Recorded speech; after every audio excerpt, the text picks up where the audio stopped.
Hi, Nicole here from nicole-brody.com. Today I want to talk a bit about expectations and the difference between a goal and expectations.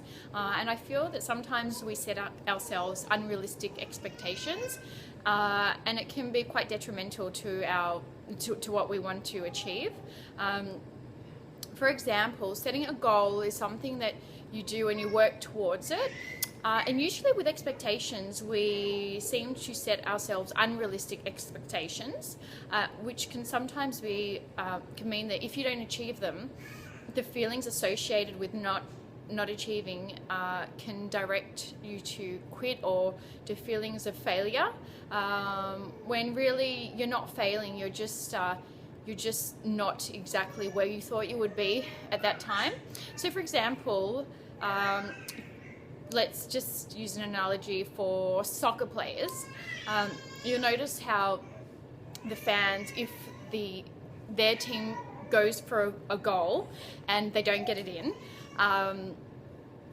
your fan has suddenly turned from being so excited and so happy to, if you've ever seen an English soccer match, to anger and hate and frustration, and just they go crazy. And that's because they've expected for that player to achieve something. They've expected that player to get that goal in.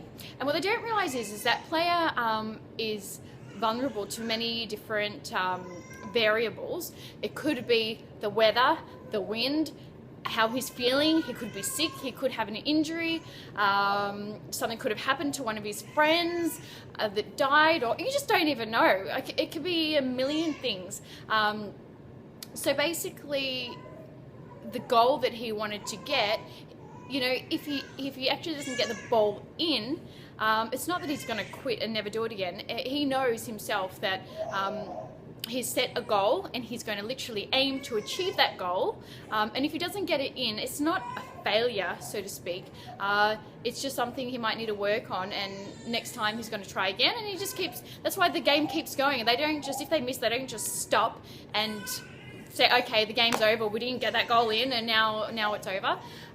So my point is, don't expect and don't set yourself with unrealistic expectations, because the energy around not achieving something is usually that anger and hate and sadness and frustration and all those kinds of things.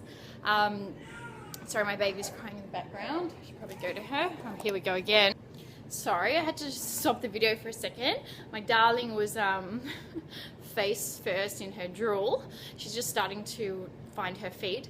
Anyway, so my point is not to set unrealistic expectations, to always have a goal, but don't set yourself up for what you might look at as failure.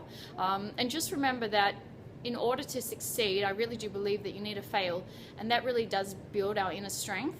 And once we achieve that goal, it's going to make it feel a lot better if we've kind of struggled a little bit to get there, because that's just part of life. So anyway, don't set yourself with unrealistic expectations, right?